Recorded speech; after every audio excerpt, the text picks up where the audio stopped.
Well, my sermonette this afternoon, as you can see the title, If You Believe. You know, brethren, you have heard the phrase, belief kills and belief cures. For those of us who have been around for any length of time, can attest to this saying. But sometimes we tend to make life a bit too difficult when it comes down to trusting and taking God at His word. And just believe what He says.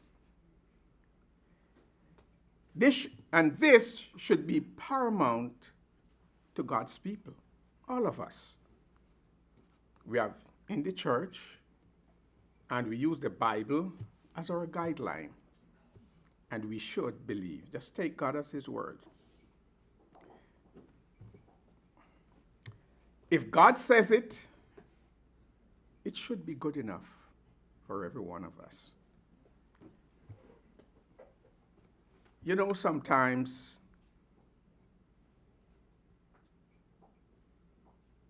because we are in this world, we tend to take on the world attributes of not trusting and not believing. And sometimes we're not to be blamed, because how much can you believe these days? Especially when you listen to the news or you listen to the sales pitch these days. One of them, even what you see with your eyes, how the things work on television, and they sell it to you, and when you order it and you get it, it doesn't work that way. So it's difficult. So I can empathize with you. But the question we should really ask ourselves, Jesus Christ had to confront a similar situation with His disciples after He was resurrected. He told them many times, I would be killed and resurrected on the third day. Many occasions He said that privately and publicly. So let's look at the background of this about believing, and what can happen if we believe. If you could turn to Mark chapter 16. We're going to read from verse 14 to 18. This was a time after Jesus Christ was resurrected.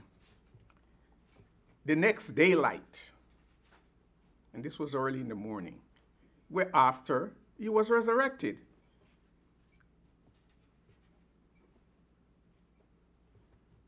A group of ladies, led by Mary Magdalene, saw Him.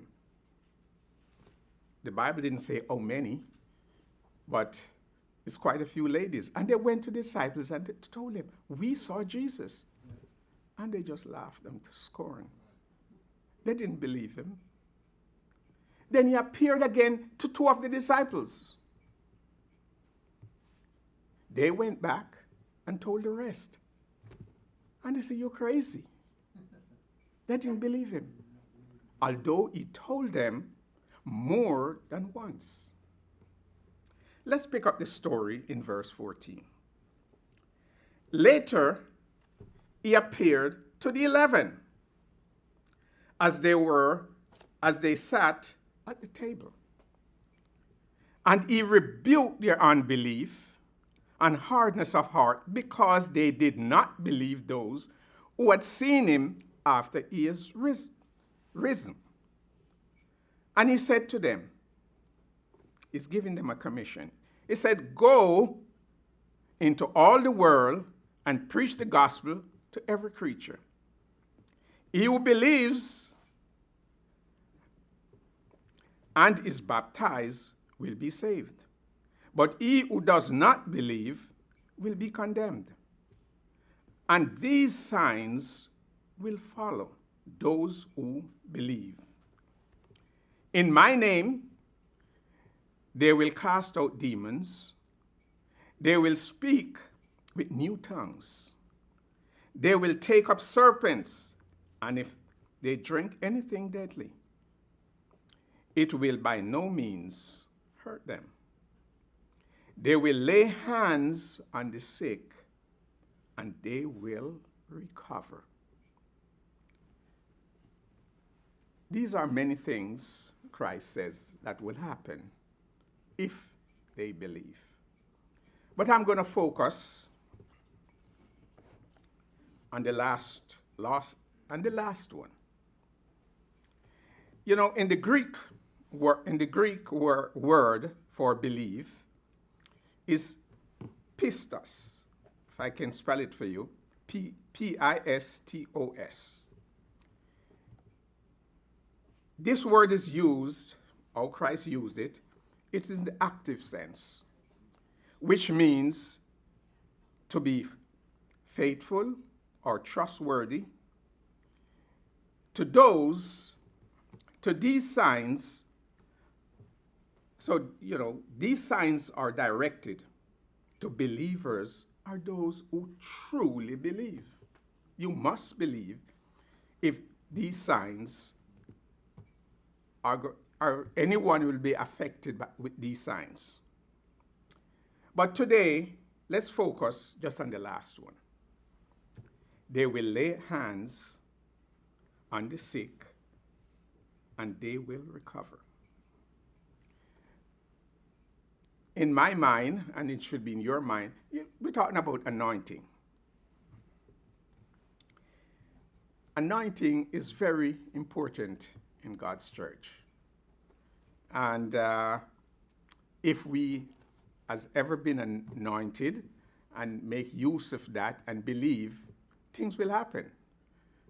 And I have heard, you know, of people who got anointed and healed.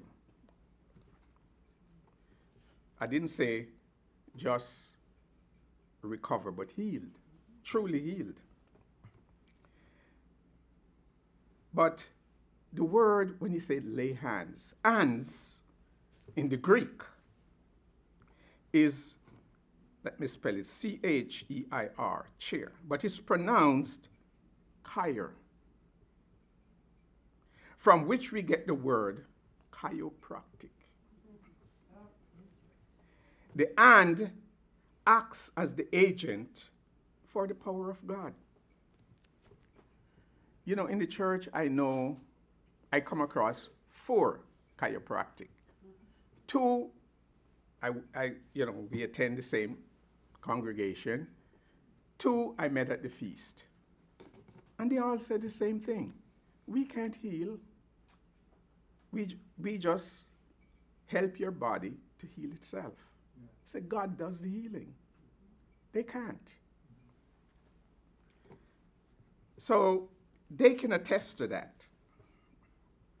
They just act as an agent. But the question, you know, for us today, the question still lingers. Does this statement from Jesus Christ becomes nullified? Because the church is operating in a more enlightened times where doctors and advanced medical science can help. I'm not ruling out medical science. Just like my chiropractor friend says, we just assist. We are caregivers, but God does the healing. So I'm not ruling out medical science. I don't think that medicine alone does the healing. Because God is faithful in doing all that he has promised. And that goes for all ages. When Christ was here, and it goes for today also. You know, God can really do the healing. And his hand is not short. He's willing, but just because of our unbelief. We say we believe, but sometimes we tend to say, let's try the doctor first. So now, let's go back in time. Time when people used to come to Jesus and ask for healing. Or sometimes come to the disciples also. Simply because they believe that the sick person will be healed. They just believe it. Those times were simple times. We're living in complex and difficult times.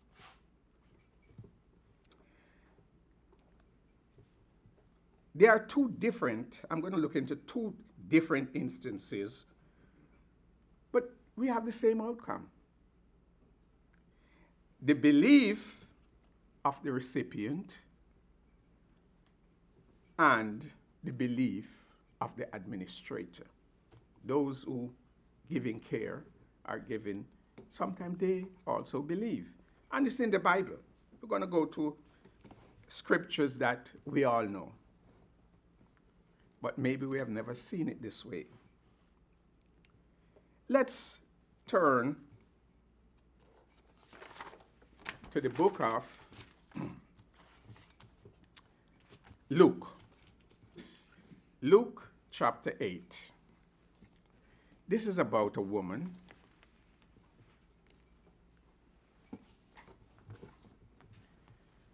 who believed. She fit the first, she's the recipient.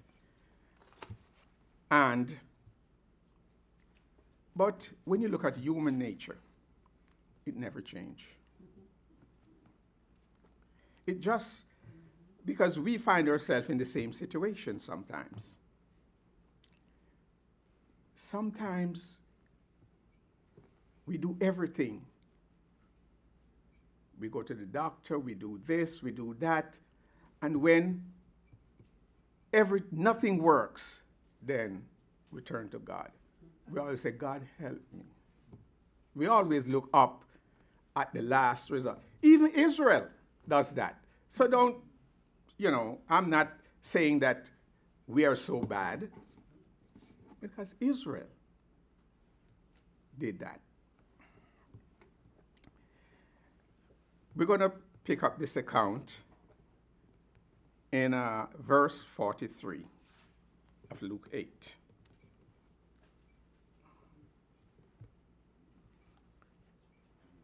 It says, now a woman having an issue of blood, or a flow of blood, for 12 years, who had spent all her livelihood on physician, and could not be healed by any. This is what I was talking about. So if you drop down to verse 46,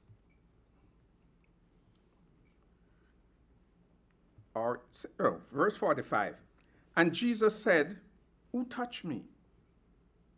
When all denied it, and those who were with him said, Master, the multitude throng and press you, and you say, who touched you? But Jesus says, someone touched me, for I perceive power goes out from me. So he knew, because he has perception. Now, when the woman saw that she was not hidden, she came trembling, fell down at his feet, fell down before him. She declared to him in the presence of all the people the reason she had touched him and how she was healed immediately. Jesus said to her, "Daughter, be of good cheer. Your faith has made you well. Go in peace." She believed, but only after she has spent everything. And for 12 years, she had a problem. But I don't think it continued for 12 years. It goes on and off, because she go to many different physicians. So it go on and off, but she get a little ease here and a little ease there. And I've known people, they have sometimes a back problem or a disc problem.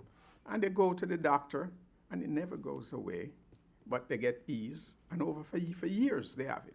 And they say, well, I'll just live with it. But this woman believed that Jesus could do it. And it happened. And don't think that it cannot happen today. It can, if you believe. Let's look at another situation. I'm not going to take much time on this one. In the book of Acts. Because this is when a man who acted on the command of those who believed. Jesus sent them. Remember, Jesus sent them out and said, if you lay hands on the sick will recover. Send his disciples. Let's look at Acts chapter 3, beginning verse 2. This was Peter and John, two of Christ's disciples. And he said, a certain man, lame from his mother's womb, was carried, whom they laid at the gate of the temple, which is called Beautiful, to ask alms from those who entered the temple. He wasn't there for healing. He accepted his situation, and he was just there begging for money to buy food, just to live off. Who seeing Peter and John about to go into the temple, asked for alms, and fixing his eye on him with John and Peter said, look at us. So he gave them his attention, expecting to receive something from them. Peter said, silver and gold I do not have, but what I do have, I give you. In the name of Jesus Christ of Nazareth, rise up and walk. And he stretched out his hand. The man grabbed his hand and he lifted him up and he walked. Sometimes we say this is fairy tale. Today, you tell the average man that, he just laugh at you. But it's in the Bible. Why is it there? Why can't we believe it? Brethren, we have to change our perspective. Because if God says it, he means it. And I'm speaking to myself also. Because in my situation, I try to exercise those attributes. God says it. I might be in pain, but I'm going to believe it. I'll get anointed. You know, in today's culture, we get just caught up in the learned opinion that after reading about all these events, we may still come away scratching our heads, asking, does the Bible really mean these things literally? Because I think I've heard that. It's oh, this is not literally, it's figuratively. And God give us doctors, and God give us this, and God give us intelligence to do this, and to make artificial this and artificial parts. So, you know, we go to the doctor looking spare parts. But God says it, and he means it. Does the Bible, yes, all God asks of us, brethren, is to commit our ways to him, trust him, and believe him. That's all he asks, nothing else. You don't have to have all the facts and the knowledge about the plan to believe him. Sometimes we want to know, but how God is going to do it? You don't have to have all those facts. God is God, and that is that. Just take him at his word and believe him. So let's sum this all up about this belief and the question about believing. And listen to what Christ's words of encouragement to his disciples. Because he gave, before he left, he gave his disciples these words. And I think he's speaking to us, the church today, because he said, I'm going to build my church. And if he builds his church, the church is supposed to believe that. Let's wrap this up in Matthew 17. Matthew chapter 17 and verse 20. So Jesus said to his disciples, because of your unbelief, for assuredly I say to you, if you have faith as a mustard seed, you will say to this mountain, move from here to there, and it will be moved. And nothing will be impossible for you. Nothing will be impossible. Do we believe that, brethren? Nothing is impossible for us if we believe. Brethren, have a wonderful Sabbath.